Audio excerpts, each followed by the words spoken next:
Era 28 februarie, tocmai ce începuse nebunia, eram pe plajă, în Palm, și am putut să văd și să aud prima nebunie care s-a întâmplat în Dubai. Doar la 500 de metri distanță am văzut sfârșitul Dubaiului, în capul meu atunci era că se sfârșește totul. Cu toate astea e o nouă experiență prin care am trecut. În momentul actual sunt în București și urmează să vă spun de ce sunt aici și cum a fost luna martie, o lună de foc pentru mine. Și stați până la final să vedeți ce s-a întâmplat și în avionul spre România la business, pentru că am cunoscut o persoană care pe scurt mi-a făcut 10.000 de euro în 2 săptămâni. Pentru cei care mă văd pentru prima dată, sunt Angelo, sunt antreprenor, am 25 de ani, m-am mutat în Dubai și fac bani exclusiv online prin agenția de automatizare cu AI.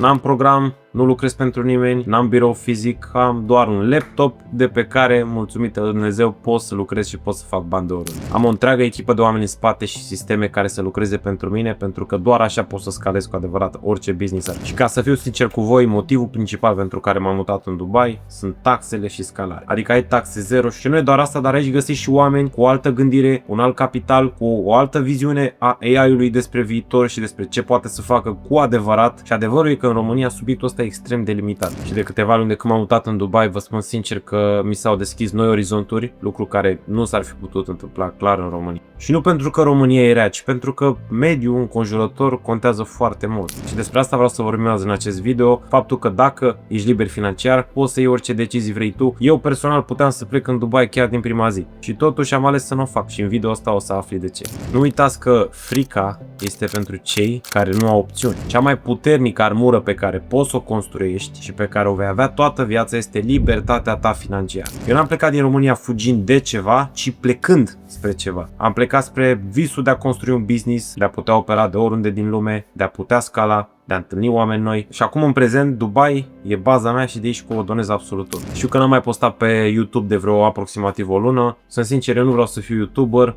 nu fac bani din YouTube, postez absolut de plăcere și informativ pentru voi și ideea e că în luna martie efectiv am avut o lună plină de treabă. De altfel și o lună extrem de bună financiară. Pot să zic că un record, să fiu sincer cu voi. Și nu e coincidență, de când m-am mutat în Dubai, lucrurile încep să meargă efectiv din ce în ce mai bine. Am fost pe atât de multe fronturi încât n-am mai știut. Am fost și pe frontul real, fizic, cu ce s-a întâmplat în Dubai. Am fost și prins în foarte multe proiecte noi pe care le dezvolt acum. Oameni noi în echipă, clienți, produse digitale. Adică am fost cu capul în 10.000 de locuri și chiar nu mi-a stat mintea să postez aici pe YouTube. N-aș fi vrut să postez doar de dragul de a posta ca să pun prostii pe aici pe YouTube. Am zis că dacă n-am nimic de zis, mai bine să nu mai spun, dar în videoclipul ăsta s-au adunat lucruri pe care vreau să vorbesc. Și mai târziu un video o să vorbesc și despre un proiect la care lucrez acum, care o să schimbe total partea asta de conținut în online, tot ce înseamnă YouTube, Instagram, dar nu o să pot să vorbesc prea multe pentru că și eu și alți oameni am semnat NDA-ul. Dar o să încerc să detaliez puțin, așa că rămâneți până la final. După nebunia care s-a întâmplat în Palma, am văzut toți românii, băi, tu ai nebunit, pleacă repede, hai, de când îți iei bile să te întorci, adică atât online cât și fizic oamenii au luat-o complet rază. Și pe bună dreptate, pentru că nu te-ai fi așteptat să se întâmple așa ceva în Dubai. Am primit sute de mesaje pe Instagram, pe WhatsApp, pe TikTok și știți ce am făcut atunci? Sincer, am mers la sală. A trebuit să mă duc să mă lupt un pic, a trebuit să mă antrenez un pic ca să mai scap de stresul ăsta. Efectiv, chiar era și o perioadă încărcată în business și m-a nimerit la fix, adică în moment mai bun nu se putea. Dar am stat, am gândit rațional, am analizat situația, am vorbit cu localnici, mulți prieteni pe care i-am făcut deja în Dubai și am realizat un lucru simplu, că Dubai în continuare e unul dintre cele mai sigure locuri de pe planetă. Ca să vă dau un mic exemplu, comparați puțin pericolul care poate exista în Dubai, care e infim, comparat cu UK, multe țări din Europa, că nu mai vreau să le spun aici, comparat cu foarte multe state din US. Ca să nu dau eu niște cifre exacte, poți să cauți-o singur pe ChatGPT și o să te convingi singur. Ideea e că știri se aud de tot ce vor ei, dar în realitate eu vă spun personal ce trăiesc. Am plăcerea să merg la una dintre cele mai bune săli din Dubai și din lume, pot spune, TK MMA Fit. E super tare că ai sală în aer liber, mă antrenez, am fost la toate tipurile de antrenamente, ca să înțelegeți, vreau să rămân continuu activ, am fost la BJJ, MMA, Muay Thai, Kickbox, Box, Wrestling, adică am fost efectiv la tot ce se poate. Îmi place să mă antrenez, să fiu constant în formă, deși nu am un meci acum, îmi place să am continuu o formă bună, să învăț chestii noi, să dau de adversari noi, pentru că doar așa poți să înveți. Overall, sportul m-a învățat de-a lungul anilor că disciplina este cheia. În momentul în care vrei să faci ceva, ai nevoie de disciplină, altfel totul rămâne în stadiu de idee sau de vis, care nu o să se întâmple niciodată. Disciplina înseamnă să faci ce trebuie să faci, indiferent că ai chef sau nu, și treaba asta te va separa de 99% din oameni. Sunt 100% convins că fiecare persoană care se uită la video ăsta vrea să facă bani, fiecare persoană vrea să fie într-o formă mai bună. Dar ce face cu adevărat diferența este cât de mult ești tu dispus să aplici un plan și să te ții de el, să ai disciplina necesară să urmezi planul indiferent că ai chef sau nu. Și nu vă spun citate de pe internet, vă spun viața mea complet reală, pentru că acum 6 ani de zile antrenam clienți în sală pe 300 de lei, pe 12 ședințe și acum am ajuns să dezvolt aplicații cu AI care să scaleze business-urile de la 100.000 la 1 milion. Chiar la unul dintre antrenamente vorbeam cu un băiat din Liban despre situația din Dubai și băiatul râdea. Mi-a zis, bă, ce se întâmplă la mine, îmi dau rachete direct la bazele blocului și cad o grămadă de blocuri. Mor mii de oameni odată. Ce în Dubai acum e o joacă, e de fațadă și n-a fost singurul, mai am prieteni din Siria, mai am prieteni din Irak care mi-au confirmat treaba asta și i-au spus fix același lucru. Ideea e că s-a și dramatizat puțin, dar la nivel global Dubai e chiar foarte ok. Ideea e că Dubai s-a descurcat de succes, sute de interceptări în aer care se puteau auzi și cred că în continuare se aud. Mâine o să aterizez din nou în Dubai și o să văd care e situația pe acolo. Ca să mă întorc puțin în timp, cronologic vorbind, pe 6 martie, la fix o săptămână după ce a început nebunia, am zis, știi ce, ia să-mi iau eu puțin relax și unde altundeva puteam să mă duc decât în cel mai tare hotel Atlantis The Royal. Unii cârcotați ziceau că e mai ieftin, dar sincer a fost fix același preț ca înainte, a plătit în jur de 2500 de euro pe 2 nopți, dar experiența overall face de 10 ori mai mult decât ce a plătit. Chiar vă sfătuiesc să mergeți și o să vedeți o experiență rar întâlnită. Hotelul ăla e cu totul next level, de la primire, camera de hotel, piscină, restaurante, absolut tot. Eram chiar în aquaparkul de la Atlantis, eram la o coadă la un tobogan din ăsta pe la etajul 10. Mă uitam așa la tot Dubaiul și mă luau gândurile așa, mă gândeam, mamă, eu sunt acum pe o bucată de nisip turnat în mijlocul mării, efectiv, în partea aia e lumea panicată despre ce se întâmplă în Dubai, pe internet la fel de nebunie, eu stau mă dau un tobogan. Eu eram supărat că era, nu știu ce tobogan din ăla oprit, care era cu super mare viteză, de voiam să mă dau, l-am văzut eu pe TikTok ceva de trădări din picioare, adică eu aveam alte supărări. Lumea, știți că e și vorba aia românească, țara arde, baba se piaptă. Și pentru cei care nu știu, Palm Jumeirah este o întreagă insulă din multiple ramuri, construită complet din nisip, adică e un nisip turnat cu niște aparate, nu știu exact care e procesul, puteți să căutați pe internet, dar mie mi se pare incredibil ce au putut să creeze oamenii acolo. În urmă cu 30-40 de ani nu era nimic acolo, acum uitați ce a apărut. Ce o să fie în 20 de ani? Uite care e chestia în Atlantis, n-am stat doar la plajă, doar în distracție, adică am încercat să scot și ceva util din toată experiența asta. Și acolo am cunoscut 2 oameni cu business-uri locale din Dubai. Am înțeles, ne-am vorbit, am schimbat contacte și după vreo 2 săptămâni aproximativ am închis deal-uri cu amândoi. Adică vorbim de construirea CRM-ului automatizat cu remindere, cu notificări, scoring, revenue forecast și tot ce trebuie astfel încât să ne jucăm acolo la rotițe, să mai creștem procentajul din 10 să facem 15, din 15 20 și tot așa. Se descurcă extrem de bine AI-ul în momentul în care dai date foarte multe, mai exact Claude. O să vorbesc despre ce înseamnă a face un CRM pentru business-uri și cum puteți să faceți și voi treaba asta. Lăsați în comentarii dacă v-ar interesa subiectul ăsta într-un viitor video. Deci știi cum vine asta? Am fost într-un loc scump, am dat niște bani, m-am întâlnit cu niște oameni, iar am făcut bani. Continuu îmi dau seama cât de important e să ai o aură pozitivă în jurul tău, da? Adică în momentul în care ești pe o anumită frecvență, numai oameni din ăștia întâlnești. Mie mi s-a întâmplat treaba asta în momentul în care eram într-un punct prost în viața mea și întâlneam numai oameni slabi, numai oameni proști, eram supărat, eram deprimat. Lucrurile astea se schimbă și toate astea țin de tine și de cum te expui tu în mediul înconjurător. Pentru că nu întotdeauna banii mulți îți aduc fericirea maximă, pentru că sunt oameni care trăiesc cu foarte puțin bani și toți sunt fericiți. Dar cel mai bun sfat pe care pot să ți-l dau este că dacă nu te simți bine în mediul în care ești, schimbă mediul. Fie că e vorba de bani, de business sau alte motive. Și că tot a venit vorba de lucruri nebune, vă las în descriere canalul meu de Telegram, complet gratuit, unde postez sfaturi despre AI, despre business, despre viață, strategii și tot felul de chestii de genul ăsta pentru care alții poate cer sute de euro, eu vi le las gratuit. Și tot acolo anunț și webinariile pe care o să le fac, pentru că fac webinarii gratuite unde învăț oamenii cum să facă bani din treaba asta și cum să urmeze modelul ăsta de business. Dar totodată urmează să fac și angajări noi în echipa mea prin webinarii, astfel puteți să lucrați cu mine direct în echipa mea pentru business-ul meu și să fiți remunerați pentru treaba asta, dar mai mult o să anunț chiar pe Instagram, dar și pe Telegram. Una dintre chestiile care mă fascinează la tot Dubai este calitatea oamenilor pe care întâlnești.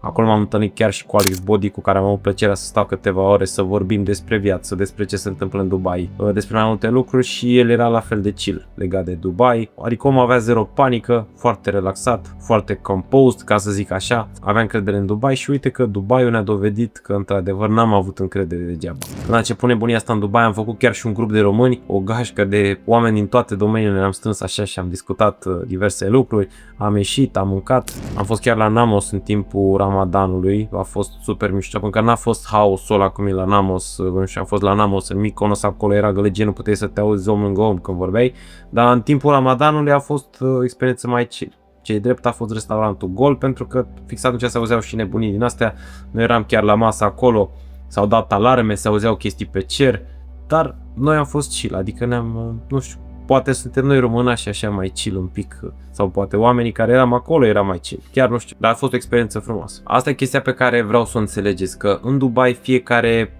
potențială ieșire, fiecare cină, ca să zic așa, poate să-ți aducă un deal. Nu trebuie să stai să forțezi, să pară că încerci tu ceva, lucrurile vin extrem de natural pentru că toți care sunt în Dubai sunt acolo să facă bani. Nu să stea să pierdă timpul degeaba. Pur și simplu ești într-un mediu în care oamenii se gândesc cum să facă mai mulți bani, cum să scaleze, cum să crească. Asta e diferența masivă dintre România și Dubai. Nu e doar vorba de taxe. E despre mediul în care te afli. Asta e cu adevărat puterea networking-ului, pentru că nici nu știi când se întâmplă. Se întâmplă totul așa, se întâmplă totul natural, de asta trebuie să fii mereu pe fază și de asta nu trebuie să stai în casă, în canapea, sperând că o să se întâmple ceva. Nu. Lucrurile se schimbă în momentul în care cunoști oameni noi, ai ideologii noi, poate tu gândești ceva dintr-un anumit unghi, poate vine o persoană cu o perspectivă din alt unghi și vede lucrurile altfel și împreună cu că să legați ceva. Dacă tu crezi că o să faci totul de unul singur, te înșeli amarnic, lucrurile cu adevărat mărețe se fac într-o echipă puternică. Am fost cu băieții și pe Lamborghini Yacht și acolo o experiență total unică, sincer. Am fost cu mai multe yachturi și de viteză, dar experiența și totul cum s-a simțit cu Lambo Yacht a fost chiar foarte premium, pot să spun. Adică designul, sunetul, cum s-auzea motorul, da?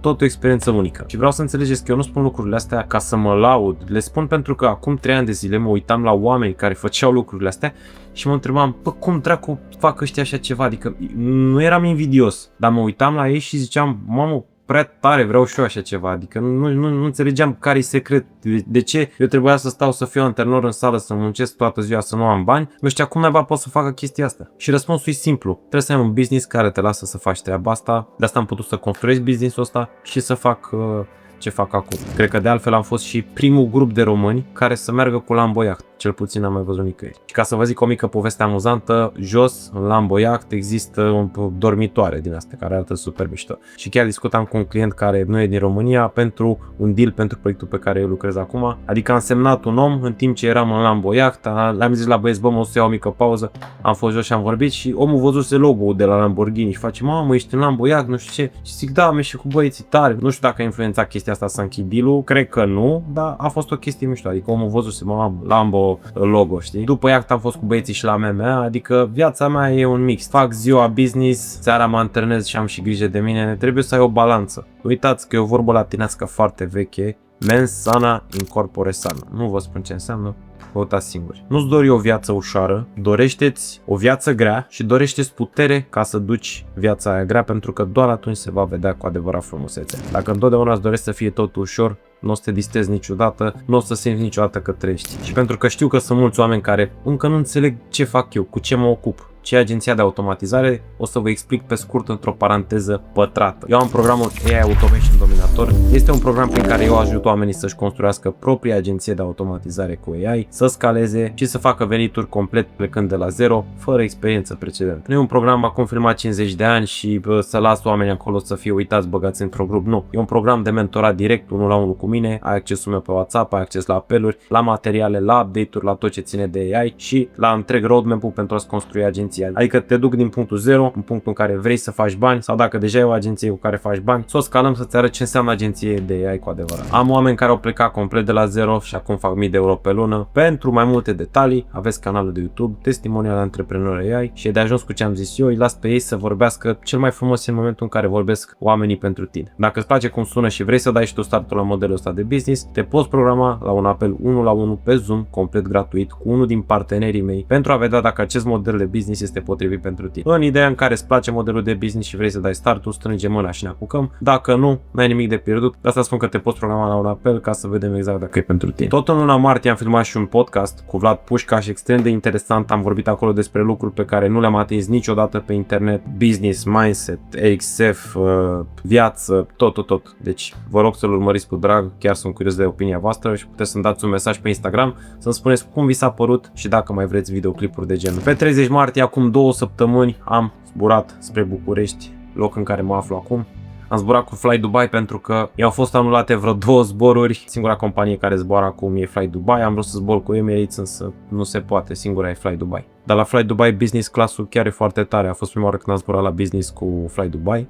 Scaunul, mâncarea, serviciu, e scaun din ăla de poți să stai așa întins, adică a fost chiar o experiență mișto. Nu mă așteptam să fie, mă așteptam să fie ceva mai low cost, fiind și o companie low cost Fly Dubai. Și acum a venit și povestea pe care am zis că o să vă spun. Așteptam avionul, eram în autobuzul ăla pentru business și era un om care vorbea în engleză și în franceză combinat. În fine, a fost ciudat că nu înțelegeam. Prima oară am crezut că vorbește doar franceză, după aia auzeam că vorbește engleză. Și auzeam numai bombe din astea, că am lichidat poziția, uite, $1.000.000, 2 milioane, zic, pai de cap. Bă, dacă vorbea de niște sume așa la telefon, era clar, omul era ce trebuie. După ce a închis omul telefonul, am vorbit de sport, de una alta, ne-am luat în vorbă, că trebuie să fii băgăreț în seamă. Omul făcuse și el lupte de performanță în trecut și am vorbit așa despre sportiv, despre sport, adică n-am vorbit neapărat din prima despre business. După care el m-a întrebat cu ce mă ocup, eu am zis de partea asta de AI, el era pe trading, stocuri, titluri de stat, toate nebuniile astea. Am vorbit și în avion, am vorbit peste tot, mi-a dat omul, că asta vreau să spun, mi-a dat câteva sfaturi despre ce o să se întâmple în următoarele 2 săptămâni la momentul respectiv. Am luat sfaturile alea, l-am ascultat, dar nu am avut eu încredere neapărat în ce a spus el acolo, deși am văzut că are bani, că vorbește despre bani. Pe urmă, când e să-ți bagi banii tăi, long story short, mi-am ascultat sfatul și am făcut 10.000 de euro. În 2 săptămâni, bursă, cripto, adunate, ăsta e profitul, adică coincidență sau nu, s-a întâmplat și am zis să împar și cu voi. Și acum gândiți-vă, bă, dacă zburam economii, aveam vreodată șansă să întâlnesc cu un om din ăsta să vorbesc chestiile astea? Hai că șansă exista, dar era extrem de mic. Asta vă spun și împart cu voi ceea ce fac eu. Eu încerc pe cât posibil să mă pun în poziția de a cunoaște oameni de înaltă calitate. La săli foarte bune, la restaurante bune, locuri bune, chiar și la aeroport. Vreau să fiu înconjurat de oameni cu calitate cu care să am ce subiecte să schimb. Dacă stai mereu în banca ta, nu o să ai niciodată succes. Dacă stai mereu în pătrățica ta acolo și las că o să fac, las că nu încerc, o să rămâi întotdeauna cu speranța. Asta e crudul adevăr. Oamenii care sunt pe la 30 de ani își doresc să fie avut din nou 20 de ani. Să riște. Cel mai bun moment să riști este momentul în care ți-a venit ideea. Dacă stai prea mult să te gândești, o să stai pe loc. Nu o să faci nimic. Și cei care au 30 de ani pot să-mi confirme treaba asta. Eu n-am fost așa. Chiar și în lupte, în RXF am fost, hai mă, dă-mi adversarul, hai să ne batem. Adică am avut o altă abordare. Mi-a plăcut să risc, mi-a plăcut să încerc. Și uite-te că am reușit. N-am reușit punctul final, dar am reușit un 5% din goal-ul meu care se parcurge pe ani și ani de zile. Am venit în România cu scop principal de business. Am avut o întâlnire importantă pentru noile proiecte pe care urmează să le lansez anul ăsta și anul viitor. Lucrez la ceva nou de ceva vreme. Deja am delegat mare parte din execuție unei echipe și sper din suflet să fie gata până la finalul lui 2026. Nu pot să spun foarte multe pentru că atât eu cât și alte persoane am semnat NDA-ul, însă tot ce pot să vă spun e că o să schimbe complet direcția în care se creează content în online și direcția în care se iau lead-uri din contentul din online. Tot ce pot să spun e că o să vii la noi în studio în Dubai, o să filmezi o oră content, o să fie înregistrat audio-video și o să ai content nelimitat, direct targetat pentru ce vrei tu să faci, reclame complet automatizate, tot ce e nevoie încât să-ți intre lead-uri tu. Noi o să ne ocupăm de absolut tot astfel încât clientul să aibă lead-uri pe bandă rulantă, adică să vină lead-uri în continuu, treabă pe care orice client cred că și-ar dori eu. Chiar și acum în România am avut o altă întâlnire cu cineva pentru distribuția uneia dintre produsele mele pe toată partea asta de Europa de Est. Cel mai periculos lucru pe care poți să-l faci e să stai pe loc. Deci trebuie să fii continuu, ca și în MMA, trebuie să stai mereu în gardă, trebuie să fii mereu într-o continuă mișcare. Dacă ai sta pe loc, ți-ai luat-o. Trebuie să fii mereu de eschivă, pas lateral. Așa e și în business, credeți-mă, dacă stai pe loc ești mâncat. Și cu ocazia venirii la București am fost și la cel mai tare doctor din România, la Ahmad Jbara, pe care îl pup și îl salut. Urmează să-mi pun fațete acum în iulie, că am stat aproape un an de zile cu gutiere din astea în gură, m-am plictisit de ele. Poate unii dintre voi nici nu v-ați dat seama că am gutiere atunci când vorbesc. De ce m-am dus la domnul doctor Jbara? Pentru că știu că face lucrurile de calitate. putea foarte bine să-mi pună fațete rapid când aveam dinții strâmbi și n-aveam mușcătura cum trebuie. Bă, dar omul a zis, stai atâta timp cu gutiere să se alinieze, să fie dinții perfecti, să aibă sutura perfectă și după punem fațete. Și a fost o mișcare inteligentă, pentru că degeaba ai dinții frumoși dacă pe interior dinții tăi nu sunt sănătoși. Eu sunt fixist și îmi place mereu să fac lucrurile cum trebuie, și în sport, și în business, și în ceea ce ține de mine. Sunt atent nu doar să pară bine sau să fie frumos, ci să fie bine cu adevărat. Totodată mai trebuie să-mi iau chestii din apartamentul din București, pentru că, sincer, am plecat puțin cam repede în momentul în care m-am mutat în Dubai. Mai aveam chestii pe aici, un apartament pe care trebuie să le iau, dar în continuare o să mai la din lucruri, pentru că nu pot să iau chiar tot. Și nici n-am chef să stau să-mi bag capul cu 10.000 de bagaje. Și acum câțiva ani mă mutasem într-o garsonieră, plăteam 230 de euro pe lună, mi se părea o sumă colosală să plătesc atât pe lună. Și acum plătesc dublu întreținerea pentru ambele apartamente. Viața te poate duce în locuri în care nu te-ai gândit niciodată. Dacă ești cu credință în Dumnezeu, e foarte important, azi și Paștele. Cu ocazia asta vă urez sărbători fericite, întârziate, pentru că voi o să vedeți video ăsta peste o săptămână, când o să aibă timp scumpul meu editor să editeze și să posteze video ăsta. Mulți oameni uită că succesul nu e un sprint, adică dacă alergi și te dai bătut în kilometru 5 ai pierdut maratonul. Important este să-ți dozezi energia și să ai disciplina, să ai răbdarea să ajungi în kilometru 42 dacă vrei să termini maratonul. Dacă tu chiar vrei să faci ceva cu viața ta, nu aștepta pe mâine, poi mâine, răspoi mâine, începe chiar acum. Azi e momentul în care trebuie să dai startul la ceva, dacă îți dorești cu adevărat, dacă te uiți la alte persoane și dacă simți că și tu poți să ajungi să ai succes, dacă te uiți la alții și ești fericit pentru viața lor, dar știi că există ceva în tine. Personal și eu aveam chestia asta, mă uitam la alții și ziceam, bă, dar stai mă că pot și eu, adică e un sentiment de putință în tine. Dă-i startul, apucă-te, fie că vrei să dai startul la modelul ăsta de business să lucrezi cu mine, fie că ești sportiv de performanță și vrei să ajungi la visul tău. Dă-i drumul acum și muncește acum, pentru că mâine nici măcar nu e garantat. Te-ai întrebat ce se întâmplă dacă mâine te trezești și mori. De asta trebuie să te apuci acum, de asta trebuie să muncești acum, pentru că mâine nu e garantat. Puneți întrebarea unde este AI-ul acum și unde o să fie peste câțiva ani de zile. Uite-te în spate acum 5 ani și vezi ce se știa despre AI. Puneți întrebarea ce va fi peste 5 ani în AI. Știu că sunt singurul în România care vorbește despre treaba asta și unii poate mă văd toți nebun, însă ușor o să vă dați seama că ceea ce scot eu pe gură și modelul de business pe care îl rulez este într-adevăr viitor. Dacă ți-a plăcut video ăsta, nu uita să dai un like, un subscribe și un share. Eu am fost Angelo, mâine zbor în Dubai și ne vedem în următorul episod din Dubai, unde vreau să am povești noi pentru voi.